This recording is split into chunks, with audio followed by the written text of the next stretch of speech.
Today on Biblical Higher Ed Talk, I sit down with Eric Brandt, ABHE's newest employee.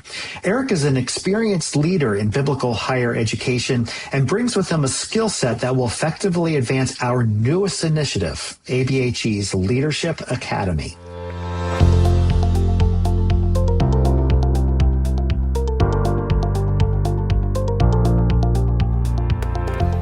Thank you for tuning in today. I'm your host, Philip Dearborn, president of ABHE, and I have to admit that I have really been looking forward to this episode probably for over 2 years without even knowing the content of the episode or who even would be my guest on this particular episode. My guest this week is Eric Brandt, and Eric recently joined Team ABHE to direct our newest initiative that we'll be unveiling at the annual meeting here in a couple months.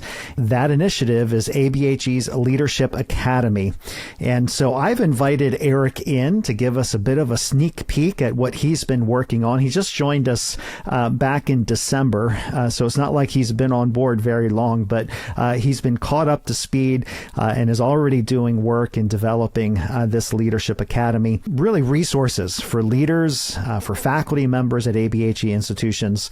I've invited him in to give us a bit of a sneak peek, just so our audience, our members can get to know Eric a little bit, but also this brand new initiative. So welcome to the show, Eric. Thanks so much for having me. I'm really glad to be here, and I'm really glad to be part of Team ABHE. Fantastic. So I know you. We served together at Lancaster Bible College for many years, and that's a sordid tale all in itself. I think I hired you twice in that process, but we won't cover this in this show. But you spent pretty much your entire professional career working with online and digital education. Talk to us about how these modalities have changed in what you've seen throughout your career. Mm-hmm. It's great question. An exciting time to be in digital and online education. So I've been involved in some form of digitally mediated education for about 15 years. Before that, I was training to be a professional historian. So I'd like to respond to the question by going back just a bit further, maybe like 300 years or so. So well beyond your professional career. Exactly. Yes, I'm not young, but I'm not that old. So anyway, online education is really just the latest manifestation of distance education, which has a much longer history. Sometimes it's referred to as education by extension too. But anyway, distance education itself has really been marked by at least 3 generations. There are lots of different ways of classifying and breaking this out, but the one that I think works really well and cleanly and is pretty widely accepted is that there really are 3 generations, each of them mediated by a commoditized communication technology or technologies. The first one really was print and the postal service. This was the origins of correspondence education, which actually traced back to about 1728 with an advertisement put in the Boston Gazette where a teacher of shorthand was offering to mail lessons to students.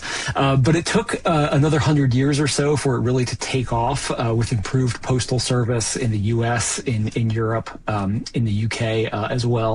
And then the second generation was mediated through radio and television. It was really broadcast media in the 1920s and 30s especially, and extending really through the 60s as kind of the highlight, the heyday, where particularly going back to radio, schools of the air or colleges of the air, as they were called at the time, were really supplementing correspondence education. They weren't replacing it, but they were coming alongside and providing the delivery. An interesting parenthesis to that. My dad directed Radio School of the Bible in southern France, and those were it was a mixed correspondence courses as well as radio instruction. So basically, they would beam radio programming into North Africa, and students would listen to the content, and then they would fill out the correspondence courses and mail them back. But that would have been been in that 60s, 70s range. So that's fascinating. Yeah. So there it is. Your dad's second generation of distance education. That's great. And then the third generation, the one that we're in right now, though it's probably changing, is really the advent of the personal computer and the internet. So the World Wide Web of the 90s, the affordability of the personal computer, and then eventually closer to our time, the access to high-speed internet. And that's where digital and online education finds itself right now. Now we're probably at this sort of liminal or transitional moment where we're entering into a fourth generation. Historians later who will look back at this time will be able to say when that fourth generation occurred, but probably in some form being mediated or powered by artificial intelligence. Yeah. And that's a topic and an issue that ABHE has been aware of. All of our listeners have in all aspects of life, is how will AI impact how we do life, including how we learn with each other. Yeah, right? Exactly. And so many questions and issues to unpack through that itself. Yeah, but at least in this initial phase for us, we're not leveraging AI directly, but it's something that's on our radar screen. Exactly. Yeah, we want to learn a little bit more before we go there. But one of the things I find fascinating about all three of these generations of distance education is they've all envisioned in some form an enabled, structured learning outside of the physical classroom. Most oftentimes for the purpose of keeping learners in context. And it's often that context that was demanding the need for the learning in the first place. So in any case, my career then has been at this point in the sort of late stage of the third generation. As I look back over the last 15 years, we've seen the mainstreaming of MOOCs, in a sense, that we don't really call them that anymore. It's these large scale online courses. Stanford's course, which is really famous for kind of bringing MOOCs onto the scene, hit 160,000 registrants in 2011. Interestingly enough, that course from Stanford was a course on AI. Interesting. And the next year, in 2012, is when edX was launched as a partnership between Harvard and MIT. Coursera was launched that year as well. And in fact, the New York Times named 2012 the year of the MOOC, right? When at that time, when that was early days for online education my involvement, but we were thinking, oh, this is the next big thing. Didn't quite turn out that way for higher ed, but that was kind of at the beginning of my career in this. And then we've also seen the maturation of the learning management system, of the LMS, advances in interactive learning options on these platforms. They went from being basically just cloud-based file storage to actually offering an environment for interactive learning. Yeah. We've seen the rise of alternative credentials, badges, micro-credentials, and then we can't talk about the last few years without mentioning the role that the COVID pandemic played in this and what has been called the sort of the forced experiment of online learning. Philip, you and I talked about this at the time. I talked about it with many other online education leaders. That was emergency remote teaching. That wasn't good, intentional online learning, but nonetheless, it gave exposure to a lot of folks, particularly in higher ed, who had not experienced online learning to that point. The stat that stands out to me is that just before the pandemic in 2019, in the U.S., 36% of undergrads had taken at least one online course.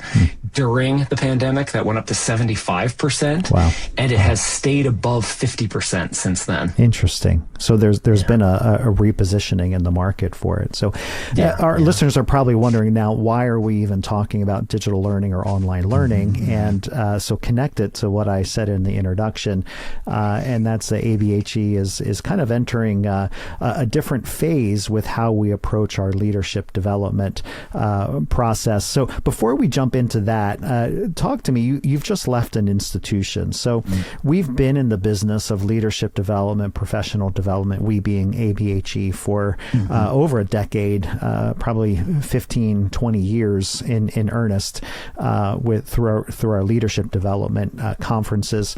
But having just left an institution, talk to us about the value of professional development, leadership development. Why is it important for leaders, for faculty, to be sharpening their leadership edge?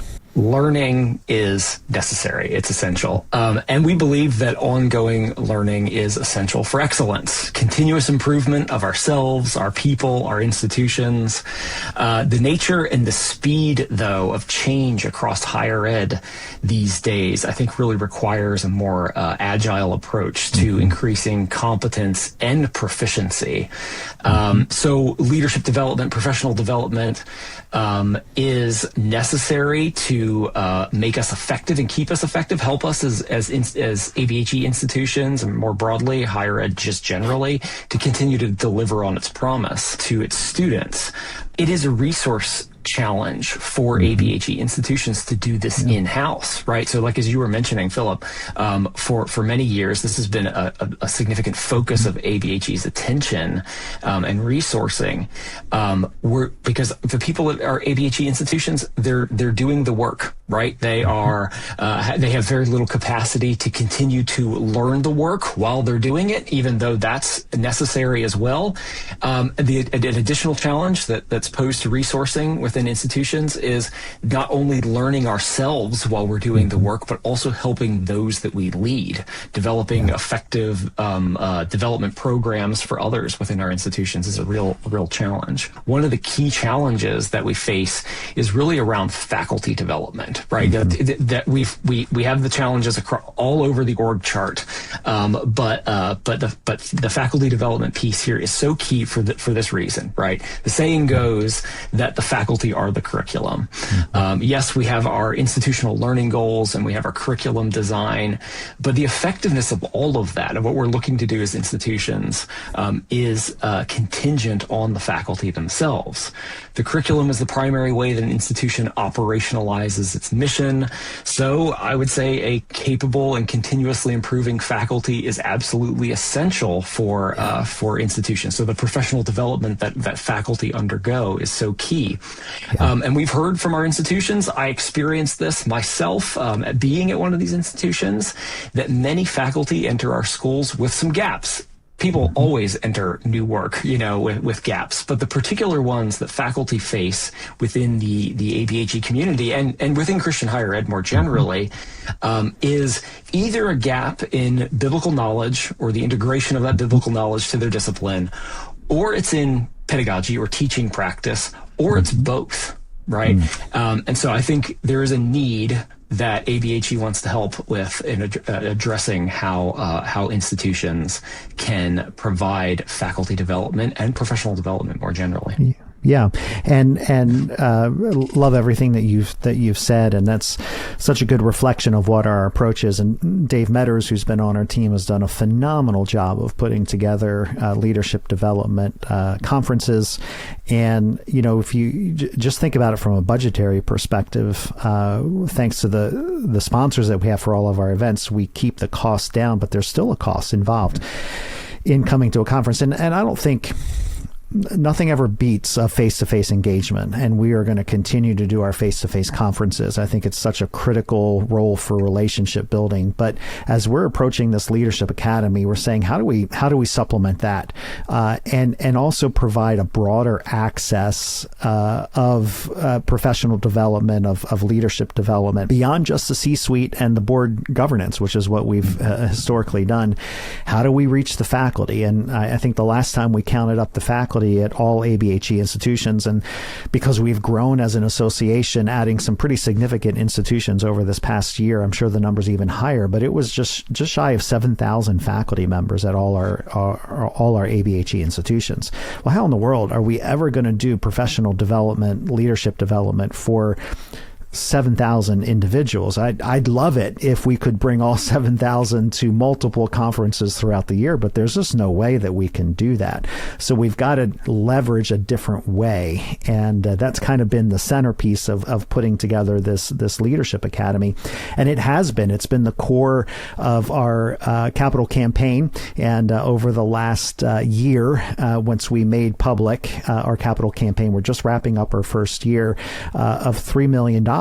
to help fund this. The major centerpiece of our capital campaign is this Leadership Academy, and we are anticipating the Lord providing $3 million. And I'm happy to say after year one, we're about $1.5 million received or committed towards the project, which really is what opened the door for us to be able to hire you, Eric, and come in and start to develop what we're doing with the Leadership Academy. So real quick, this being the centerpiece, what makes this initiative different from what we've done in the past with leadership development?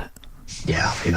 So the Leadership Academy is such a major development for ABHE, and it's an exciting time for me to join in as and helping with it at this moment. So what the Leadership Academy is a virtual learning environment offering micro courses that are going to cover essential principles and practices for institutional leaders and faculty. Again, as we've mentioned here a few times, continuing the ABHE's emphasis on supporting boards and C-suites, and then adding to that faculty development as well.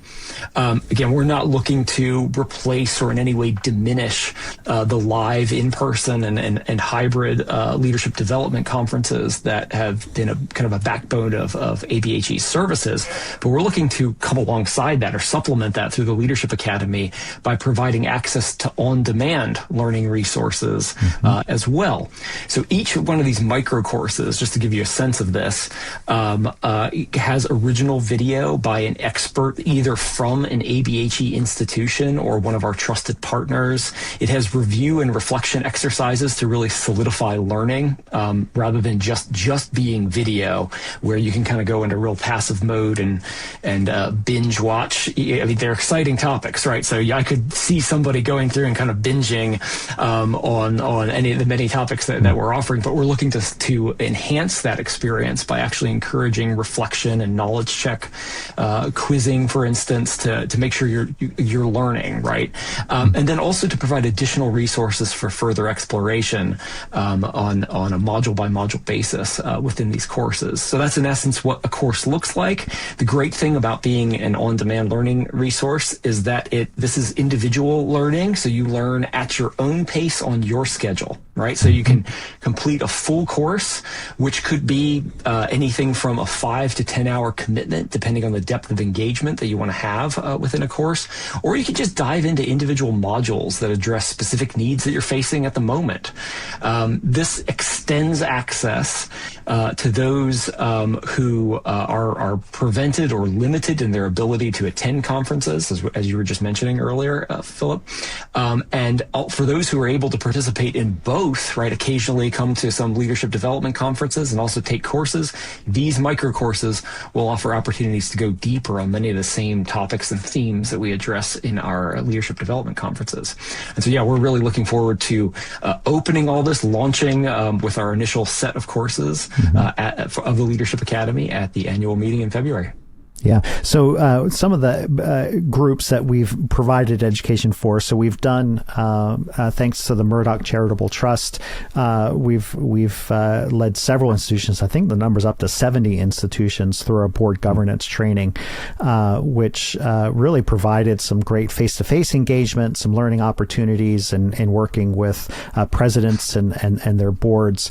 So we've taken a lot of that content and developed some of these micro courses around the content that's come from that training. So we have board governance, and then C-suite. That we have provided training from presidents all the way through each one of and I think there are 6 total that we provide training for conferences.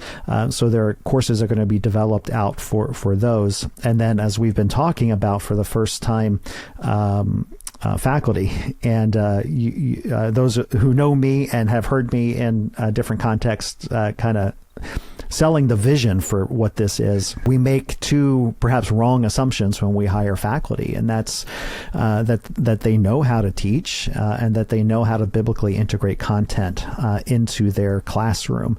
And I think those are dangerous assumptions to make And I have a sense of urgency that this is our time. We're losing a generation of students, and the classic view of a face-to-face instruction where a faculty member is up there just lecturing off of notes, that's not reaching this generation today. And I think faculty at our institutions have a desire to know how to teach more effectively to this generation.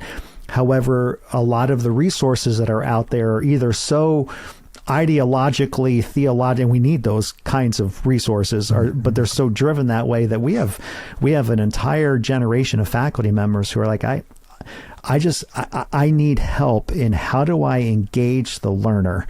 How do I've got a class in 10 minutes and I'm going to have 50 people in front of me. How do I engage them with the content? The traditional training for a faculty member who goes through the track and earns a PhD, rarely do institutions, I don't want to say never because I'm sure they exist, but rarely do institutions talk about teacher preparation. We're all over teacher preparation for K to 12, right? Observations and certifications, and states are engaged with it. Well, now you go to college or university and you want to teach. Well, the degree you need is a PhD, but no one necessarily has taken the time to teach you how to teach. So walk us through some of what your vision is as you're anticipating developing out the faculty side of these courses. Yeah. This is really exciting to me. This has been my background. Again, it's been recently a little bit more specifically focused in supporting faculty through teaching in the online modality. But what works in the online space works in the classroom too. So the modality, while it matters for our training and development, there's a lot of cross-pollination across modalities. And I'm also really excited about this because it is a new service. It's a new target audience for ABHE services. As the Leadership Academy expands ABHE's service to faculty, we're looking to address the two very gaps that you mentioned there, Philip, biblical integration and pedagogy. So how does Scripture bear on what it is that we're teaching? And this is core to our identity as within biblical higher education, within Christian higher education generally too, and then how we teach, right? So in the biblical integration front, there are really two aspects of this. There's the content part aspect, and then there's also the practice, right? So before we can actually integrate or really reintegrate Scripture into the disciplines, we need to ensure that we have essential biblical knowledge, right? And this is something that many faculty members come into. It was maybe perhaps part of their program of study, or they've been a leader in their local church, but that's not a given, right? That's also one of the assumptions we should not be making. As we bring in really capable scholars and practitioners, perhaps the very reason why they want to teach and invest in students, and the very reason why we want them to do that, is because of their expertise, either as a scholar, as a practitioner, perhaps as both. And sometimes the further that they've gotten into that discipline, they haven't had the time or the impetus to really bring Scripture alongside in a formal way. Yes, for their own spiritual development, for contribution to their church and their family, it's happening, but connecting the dots between that biblical knowledge that's learned on a personal level to how it applies to how you actually do your work as a faculty member. So we want to ensure in the courses for faculty development that we're providing resources for that essential biblical knowledge, the overarching biblical narrative or the story of Scripture, the Old Testament, the New Testament, the relationship between the two, basic Christian doctrine and history, biblical worldview for faith and life today, right? So that content piece coming alongside principles and practices for actually integrating that biblical knowledge into and across disciplines that are taught at our ABHE schools. So for everything from ministry to the marketplace, right? Biblical integration doesn't happen by accident, even in a ministry training context. It certainly doesn't happen been in a marketplace training context either. So helping to connect those dots by articulating and upskilling faculty in principles and practices for that. So that's all the biblical integration, biblical knowledge and integration piece. The other part of this is the pedagogy piece, the practice of effective teaching. Right. So in our faculty development courses, we also want to ask and answer some key questions here. Who are our students? Who are today's students? So much of our assumptions or the knowledge that we can bring to this, it can be about students 10, 20, 30 years ago. So who are today's students? What is learning actually, and how does it work? What's the function of the faculty member as a teacher? There are many hats that a faculty member wears, but in this domain of pedagogy, we want to know who the faculty member is as a teacher. What is their role? How can we measure learning, and how can we use that measurement of learning to actually improve learning? What does good learning design look like, regardless of modality? And then, because modality it matters, right? And so many of our institutions are offering a mix of in-person, online, hybrid. Maybe they only offer 2 of those, but they probably don't offer just one of them. So how does the delivery modality influence the teaching and the learning experience? So the whole pedagogy emphasis is to address those sorts of questions. So I'm really excited for this. I'm also grateful as we launch the Leadership Academy here for the ABHE team members who have been shepherding this vision for the Leadership Academy to this point. So Philip, the work you've done in envisioning this, the work Dave has, and others on the team to bring us to this point. I'm really grateful to our partners. So we're working with Campus EDU, the Campus EDU team. They're doing incredible work on the design and production side of things. And then this, as you mentioned, Philip, earlier, this is only possible, is only happening because of the donors to the Leading Higher Capital campaign. They are really the ones enabling this vision to become reality. Yeah, so well said, and I'm very passionate about this. I think the vision for ABHE, we want to see our institutions flourish. And part of defining what's a flourishing institution, I think, is a board that's functioning in a healthy way, C-suite leadership that has a full understanding of the scope of their responsibilities and how they work and network together as a leadership team, providing leadership over the institution. A faculty who know who know their subject matter and know what the Word of God says about their subject matter, and they're able to incorporate that into a classroom setting, and they're able to do it in a winsome way that engages the learner. And so that's really been the vision, to pull all of this together. Eric, give a sense, we've been talking about this Leadership Academy initially out of the gate. How many courses are we talking about? How does all that break down? Yeah, so out of the gate, when we launch in February, we're going to have just over 20 micro courses available. The topics, again, range across topics relevant to boards, C-suite, and faculty. So some specific courses that will be available as soon as the Academy launches: the basics of board governance, the heart of the president, essentials of legacy giving, building mission-fit academic teams, recruiting mission-fit students, and understanding biblical integration. Those are some of the topics among the 20 plus courses that we'll be launching in February. And then paint a vision for the future. How many total courses are we going to develop through this project? Yes, so this project won't be done until we have developed 100 micro courses. That is the plan. We won't stop there, but that is what we've defined as a complete and successful first iteration of the Leadership Academy. So over the next 2.5 or so years, we're continuing to work on developing and producing more courses to hit that 100 mark. Again, focusing on boards, C-suite, and faculty, and topics, and even programs, sets of micro courses together, following a particular themes that are relevant to those individuals that we serve. And our desire is to not stop at 100. That's what this capital campaign, the funds that we're raising, is going to develop those first 100 courses.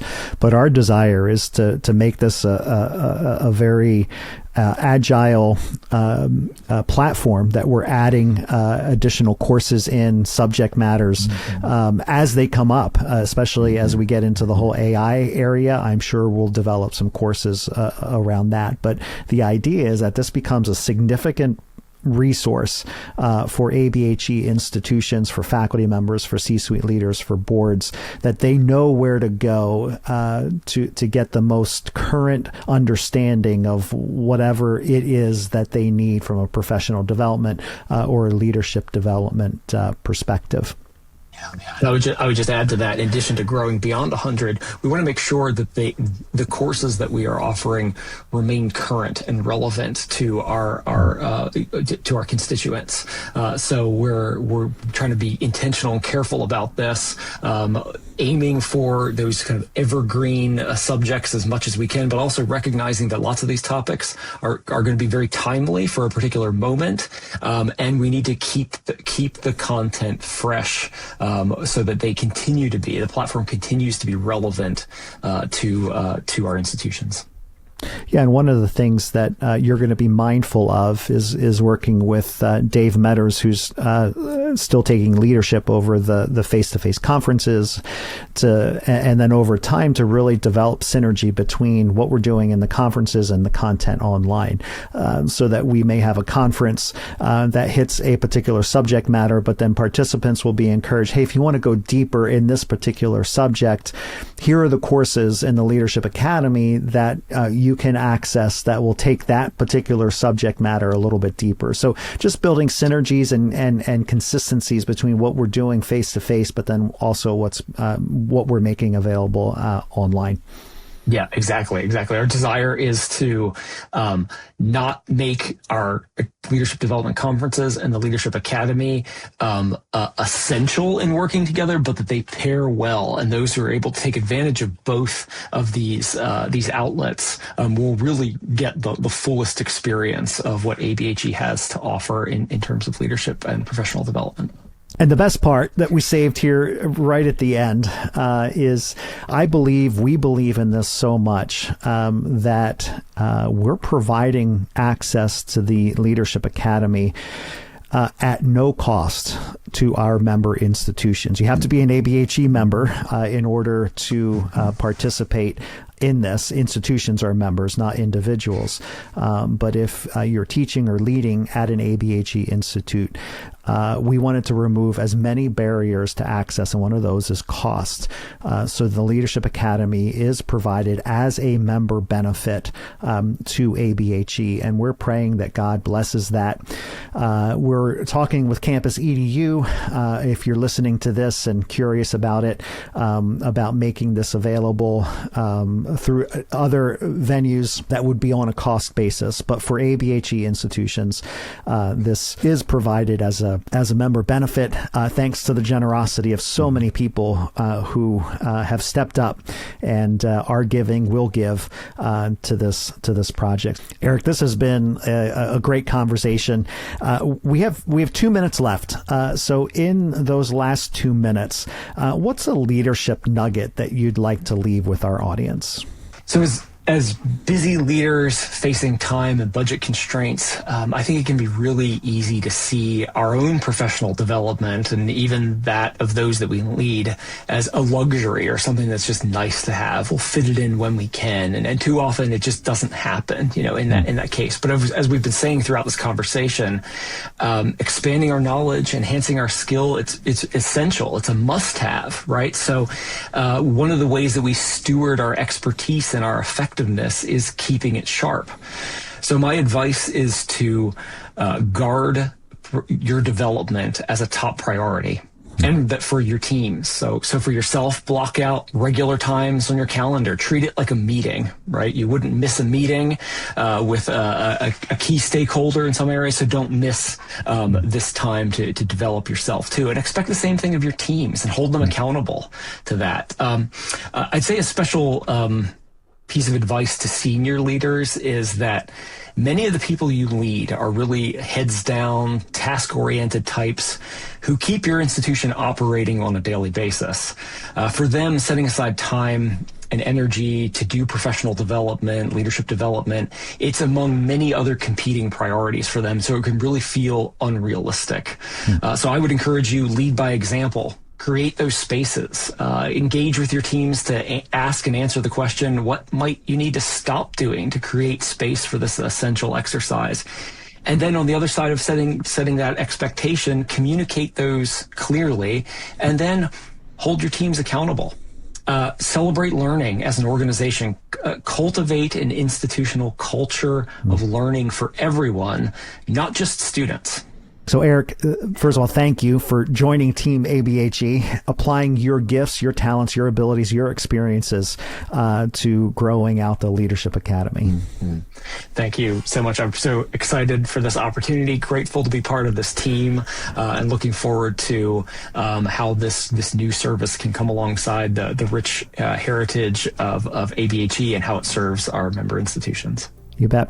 And like we said, we'll be launching this at the annual meeting in February, coming up in just a few weeks. And then after that, we'll definitely have some additional resources to point people as we build out the Leadership Academy. So until next time, stay kingdom focused. The Biblical Higher Ed Talk podcast is proud to be a part of the Higher Ed Marketer Podcast Network. Discover even more conversations, resources, and tools to help you grow your institution at thehigheredmarketer.com, your go-to community for all things higher ed marketing and leadership.